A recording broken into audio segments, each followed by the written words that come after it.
All right. Well, we can then continue with the presentation of Mr. Laurent Heriou. He is currently in Paris. Since he has something very important to mention to all of us, he will be doing it online. So I will proceed to present Mr. Laurent Heriou. He is an expert in historic vehicle preservation, and he serves as Vice President of the Technical Commission of FIVA. His work focuses on maintaining the authenticity, safety, and technical standards of classic vehicles worldwide. As part of FIVA's international policies that support the classic car community, his efforts help balance modern regulatory challenges with the importance of preserving automotive heritage. He is joining us today remotely with the topic Identity to Serve Authenticity. Let's welcome him. Thank you very much, sir. Can you hear me?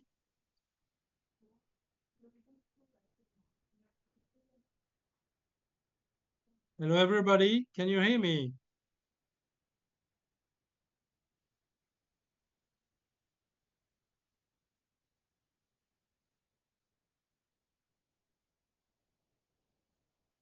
Hello, hello.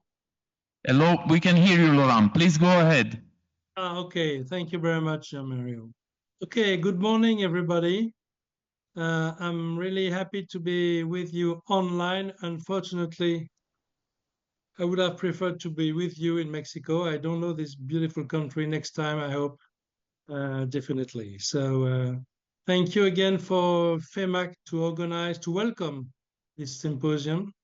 Thank you, Gautam, to have the idea to invent the symposium. And thank you, Ramin, with your communication team to make it happen. So let's go directly to the subject, because this is a very difficult subject. And it's a very difficult question to answer. Means what is original and what is not. So I think to answer that, we must have some tools. So I will present you a couple of tools, but always keeping in mind we must stay very humble and try to reach as far as possible the truth. And to do so, let's start with the first tools, the FIVA Technical Commission and the FIVA Technical Code. So I have the honor to be the president of the FIVA Technical Commission since 2 years. Our mission is to promote and encourage the preservation, restoration, and use of old vehicles in historically and technically correct conditions. It enacts the standardized methods and rules for dating and identifying historic vehicles, which are included in the technical code. So this technical code defines an historic vehicle in the spirit of FIVA, providing guidelines to document historic vehicles, and describes the requirement under which a FIVA registration number and a FIVA card may be issued. Depending, of course, of the age of the vehicle, a FIVA identity card at least for 30 years old, or a FIVA youngtimer document between 20 and 29 years of age. In both cases, preserved and maintained in an historically correct condition, no daily use, and therefore a part of our technical and cultural heritage. The Commission keeps all the FIVA cards issued in the world and publishes itself those for countries that have no official representation within FIVA. It also helps the ANFs to train their scrutineers and assist them in technical matters. So here is the team. We were there in Lisbon, and we have a couple of countries which are represented, mostly in Europe, of course, but also in the US with Mark Gessler and in Argentina with Alec Daly. The interest of to have such different countries is to mix culture. I think it's very important to mix culture. We all have the same problems. We all be the same community, I've heard a couple of minutes ago. And this is very important to mix our cultures. So why a FIVA card? In addition of the benefits you might know already, vehicle data and photos has a unique identification label, like an ID card for people, actually. Updates saved on the card, limited validity to increase its credibility, it's 10 years. We can add 2 targets for the future. National and international recognition for current and future regulations, and statistical data to optimize the remanufacturing of spare parts, which is a big subject also, and other maintenance supports with our new partner, Yukon, as a FIVA global partner. And here is a good example. And we are entering in the subject to go as far as possible with the information we have on this Alfa Romeo, for instance, a 60 1750. And we wrote everything we know on the card. Of course, it's a very good example, but we have to try to follow that example.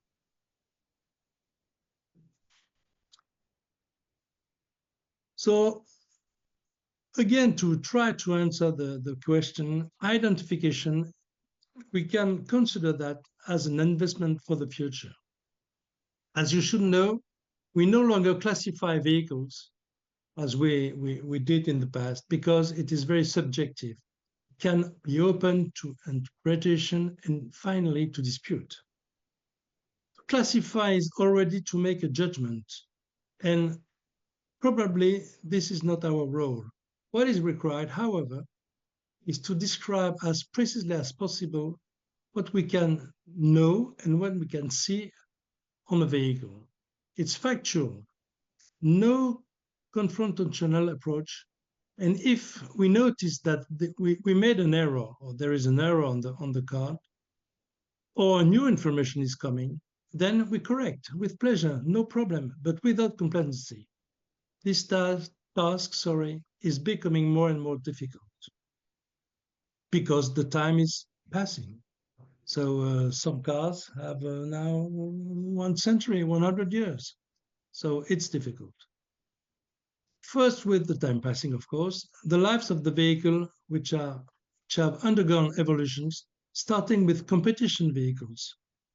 The memory of the actor would disappear, and finally, the interest, which can generate more or less significant deviations.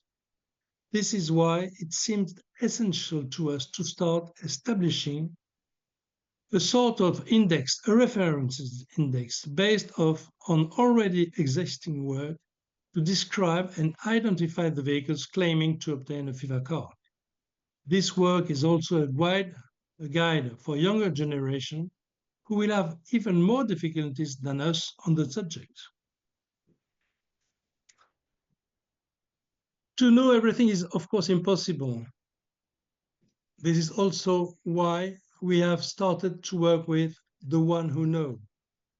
So we are building an information club with the classic vehicle services of manufacturers, historians, writers, archivists, documentalists who have access to the information from its original source. So authentication or identification? That is the question. we started our work, our reflection, by looking at another community who had been facing since a long time this subject before us, and this is the world of art.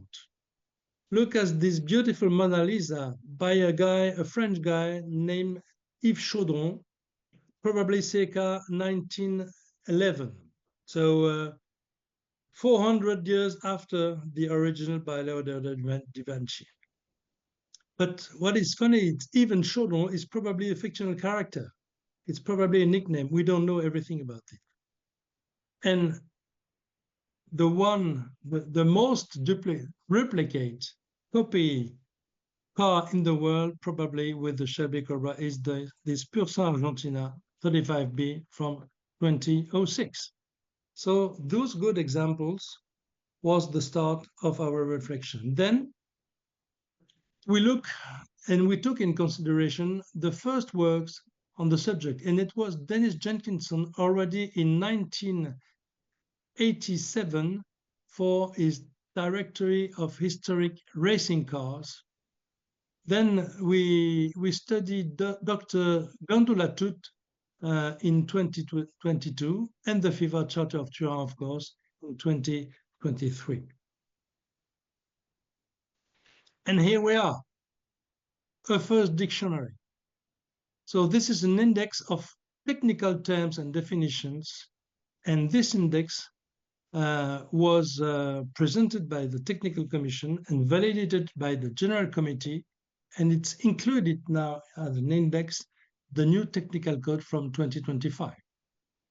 So what are we talking about? First, point one is we are talking about an artifact, which is an object created, shaped, or modified by a human being, something artificially produced, and the derivation of the term subjects.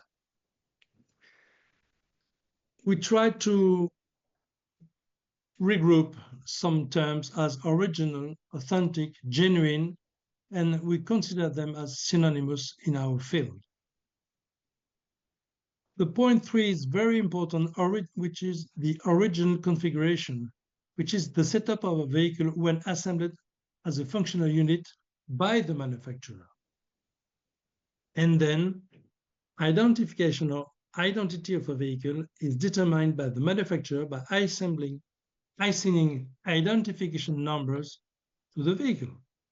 Major components may also have their own number, chassis or frame for motorcycle, body, engine, transmission, differential, steering rods, etc., etc. Point 5 and 6 are very interesting because this is the difference between a replica or a copy. So a replica or a continuation is the reproduction by the manufacturer himself or executed on his behalf. That was exactly the case in the world of art. So the year is defined by the FIVA technical code as to be considered. For instance, the Pursan Argentina is dating definitely this example in 2006. Copy or reproduction is a vehicle made to the same specification, by a different entity, which is not the original manufacturer himself or executed on its behalf. I'm taking two examples. Let's take, for instance, the example of a D-type Jaguar made by Jaguar as a continuation. This is a replica. The same model made by Lynx, for instance, is a copy. So it's easy to understand. And there is no judgment of value or whatever. The two cars can be perfectly similar, but they are different. Point 7, clone or twin or duplication is an exact copy or reproduction of an original vehicle, but claiming the same identity as the original. And then we enter in the counterfeit, fake. And counterfeit is a vehicle creation having an appearance and being badged like an original, but not according to the original specification. And point 9, fake is a vehicle creation bearing badges of the manufacturer who has never produced such a vehicle. So this is a big problem, because before ending with the point 10, well, we can go to 10 because it's useful for us, which are the kit car, a vehicle made from new or used parts which are sold individually or together as a kit, can be delivered as a kit or assembled for a kit. The problem is for point 8 and 9 that there is a huge subject on the table, which is money. The report of it is probably between 1 to 5 or maybe sometimes 10 about valuation. And it's the same case for a Bugatti, for instance, but for a Fiat 500 to be cut and to become a beach car. So 10,000 euros against 100,000 euros. So the report is 1 to 10. Those 10 first definitions are now in the 2025 FIVA technical code. But to go at that stage, we go a bit further. I'm not supposed to show you that, but we try to go as far as possible to the exercise. And we consider restoration, resurrection, reconstruction. I'm not going to read that. If you can have it, if you want, by Jamario. But we have all the terms we can hear about in a couple of friends in a show at Retromobile or wherever. We talk to, it's a reconstruction. Okay, it's a reconstitution. Okay, what is that? And we went to all those 24 definitions, ending by restore mode, backdating, and retrofit. So those three last definitions, one of them can't concern us because it's backdating. Restore mode and backdating are very interesting because this is a new mood, I will say.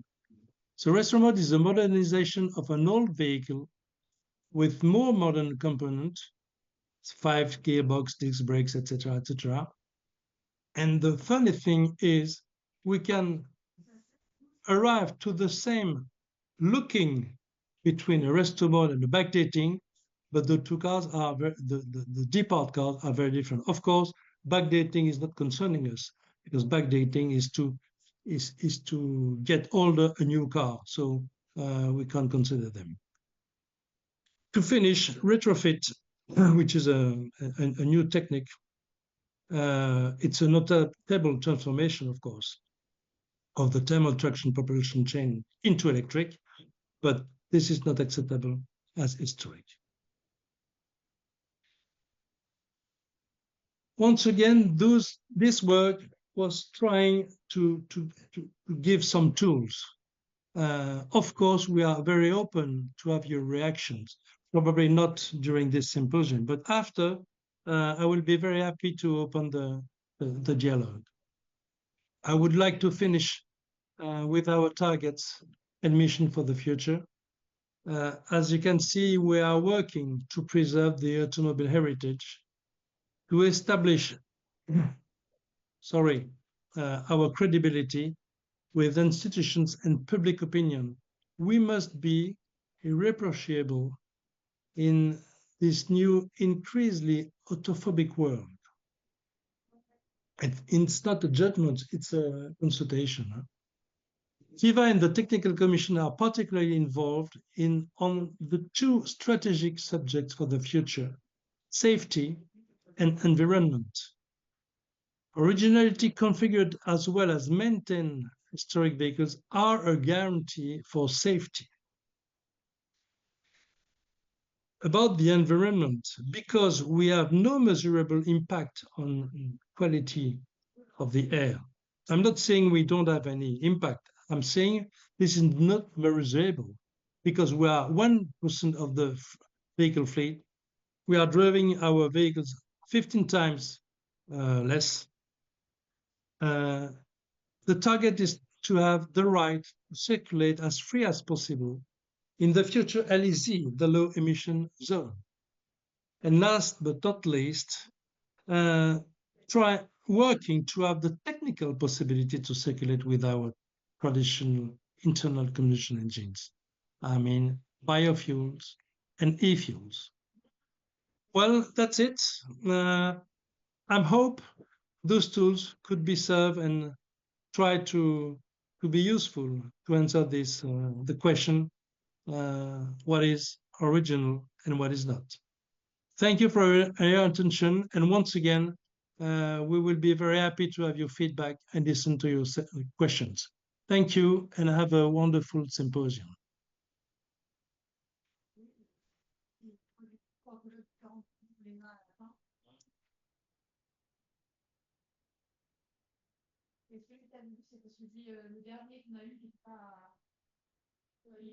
Well, thank you very much for such a great conference. Okay, do we have any questions online?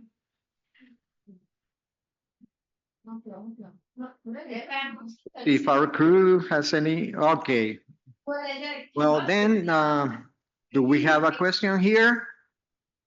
Okay, I see the first hand here in the front and then second and third one. Great. Okay, first question.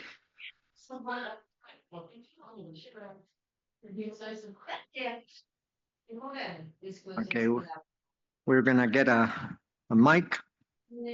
microphone. Okay.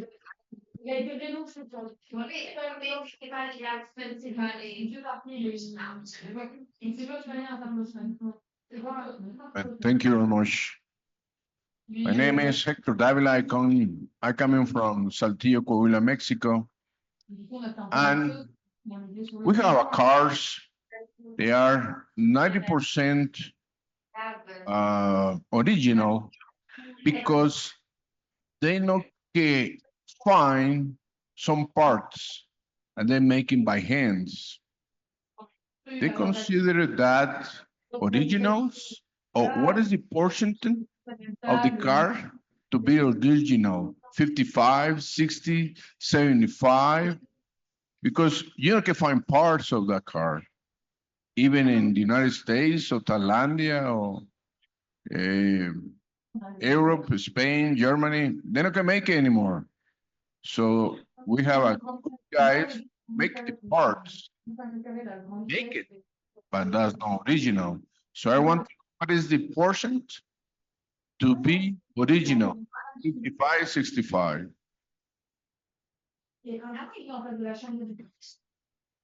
Well, can I answer? Yes, please. Go ahead, Laurent. Okay.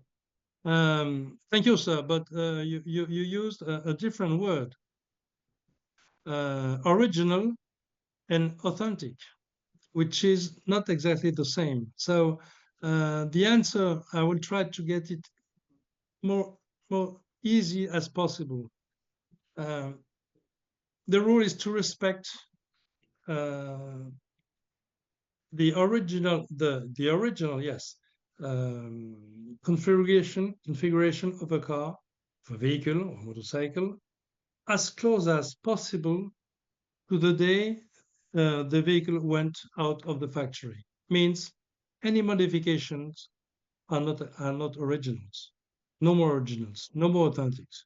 So if you remanufacturers, or if you find somebody to remanufacture a part exactly the same as the original one, this is what we call the spirit of originality, of authenticity.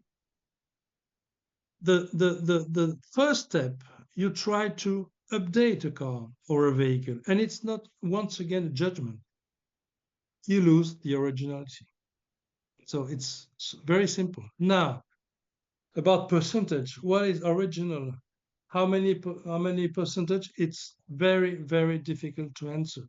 Some will consider the chassis as the main component of a car. like the English people, for instance. If you go in Italy, this will be the engine, and so and so. So this, to answer this question, I'm afraid, Gauta, we will need a second symposium.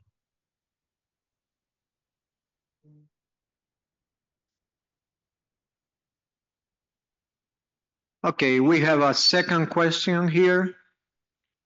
Well, thank you very much. Good morning, everybody. Last year in 2024 at Pebble Beach, for the first time, a Bugatti Type 59 Sports 1934 won as a preserved car. Not original, not authentic. The name is as a preserved car.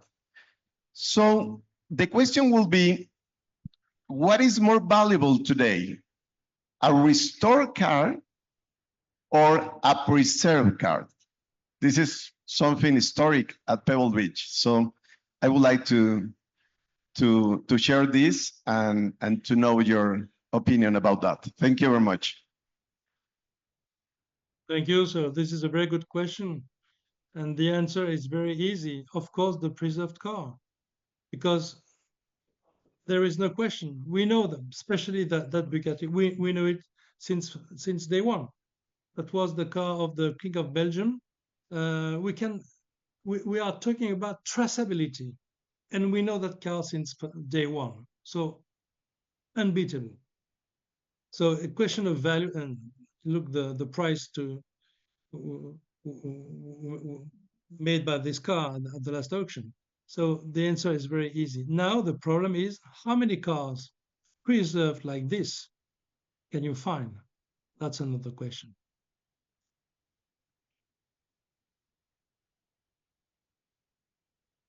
And a third question by Fernando García Limón. Gracias, Pedro, muy amable. Miren, en el último evento que hubo de FIVA, que el representante que estuvo aquí, un catalán, el señor me dijo que iban a convocar en este año para que los coches que no han sido tocados, que no han sido restaurados, poder entrar a un concurso a nivel mundial para reconocerlos. Por ejemplo, tenemos en el Museo del Automóvil un 1924 Chrysler. Este coche a lo mejor no ha recorrido ni 10,000 kilómetros. Se encuentra en su estado original todo, a excepción de la rueda, las llantas. Entonces, si quisiéramos, pues ese coche que fuera considerado hoy, lo hubiéramos traído, a lo mejor se podía poner aquí para que lo pudieran ver. No ha sido tocado para nada. Ha sido reparado alguna cosa y nada más. No se transformó. Ok, ¿y hay alguna pregunta? Si la van a convocar o si ya está, porque me dijo que ahora en marzo él podría volver a venir y ya traer esa convocatoria, o si ya existe y entonces todavía no la han lanzado. ¿Sí?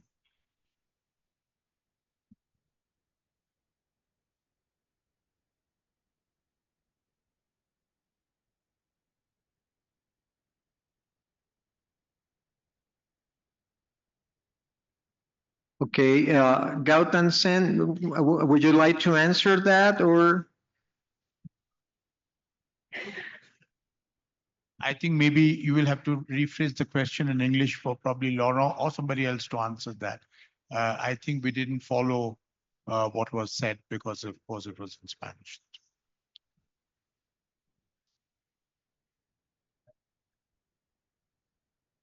Okay, well, the question was basically that in a museum, there's a 1924 preserved car with considered probably less than 10,000 kilometers. And the person who made the question, he would like to know if there's any change coming or if it is being considered to change basically the conditions of preservation, if it will probably open a different category or it'll be considered differently. Would you like to answer that? From what I know, there are preservation classes that do exist in several concours d'elegance events, such as Pebble Beach has, in fact, two preservation classes. One from which is the FIVA preserved, which gives a FIVA preserved award, and the other one is from the organizers.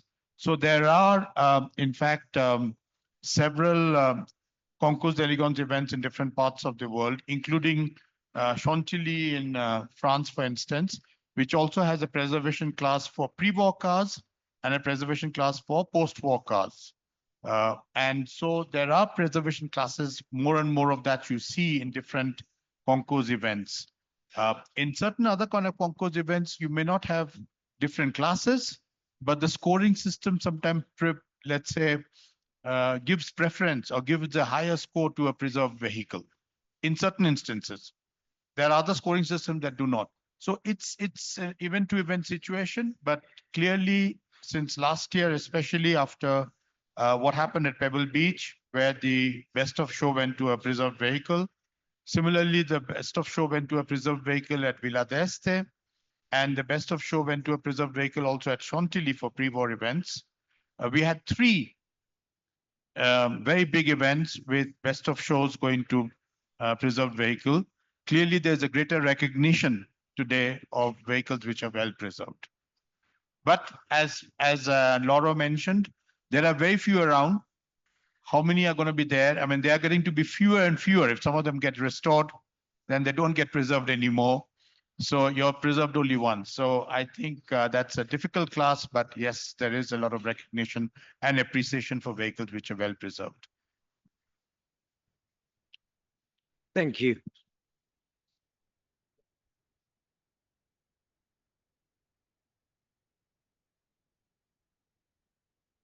Okay, one more question.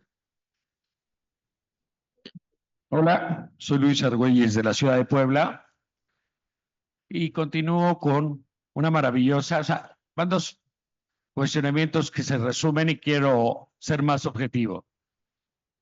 Qué bueno que tienes un previo a Chrysler, allá afuera hay un Chrysler 1929 que también cuenta una historia. Sobre esa parte también quería decir, a efecto de lo que decía Tido, a quien también le doy la bienvenida con muchísimo gusto, hablamos no solo de la preservación, sino también de la exclusividad. La exclusividad es si fue producido en pocas unidades, sobre todo en previos a la Gran Depresión o posterior a la Depresión, en la preguerra o en la posguerra, y si todo es documentado y vale. Yo creo que el mérito, y es precisamente lo que decías como el ejemplo de Bugatti, precisamente llegar a casi los 100 años y ser un coche impoluto y es un coche preservado, te va a contar una historia de reserva. Yo quisiera, más que una pregunta, aportar a que México incluya el enaltecimiento de la preservación, que la pátina esté por encima de la restauración. No es ninguna pregunta, solo es un comentario. Muchas gracias.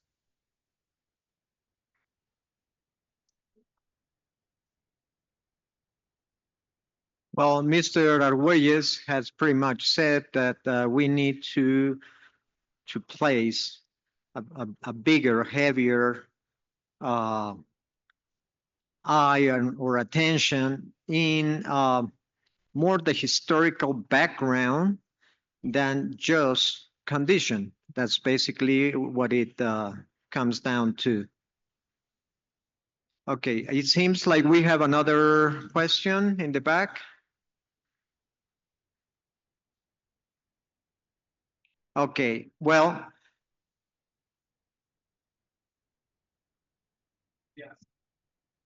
Bueno, buenos días.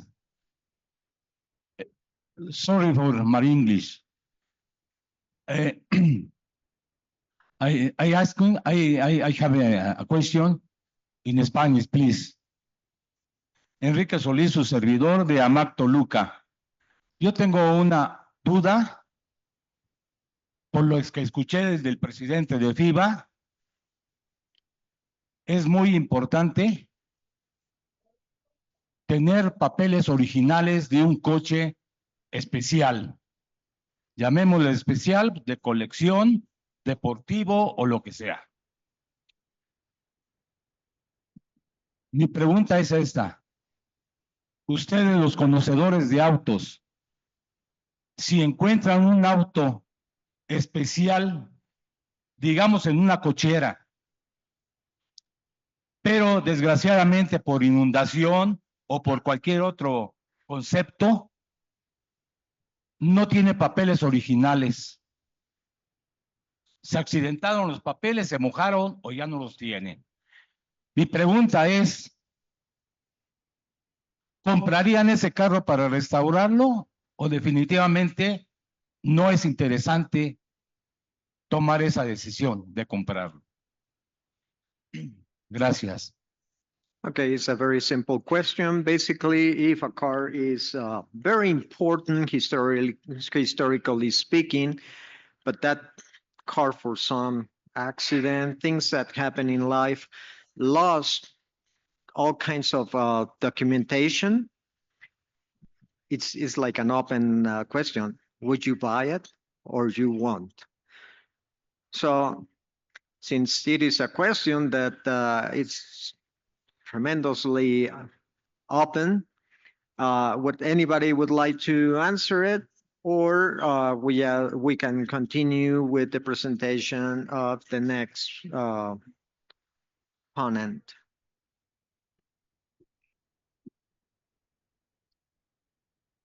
I think it's a matter of choice. I recently bought a car which has no documentation. There's no papers. And I bought it because it was going to get scrapped. It was going to get destroyed. And I felt that the car needed to be saved. I happened to be in Calcutta. This was happening in Calcutta. And someone told me there's this car, a very early Maruti Udyog, which is a car made in India. Very early examples getting scrapped. And I went and bought it there and then because I didn't want it to be destroyed. There's no papers, there's no documentation, and yet I bought it. So sometimes the reason can be different reasons.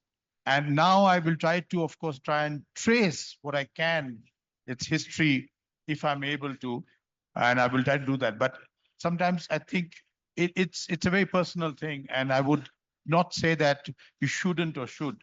Of course, if there's history is traceable, fantastic. And that's where the FIVA ID card and concepts like that are there to keep this history traceable far into the future. And of course, if you're not able to, that doesn't mean that car could be less loved. For that. Thank you, Mr. Sen.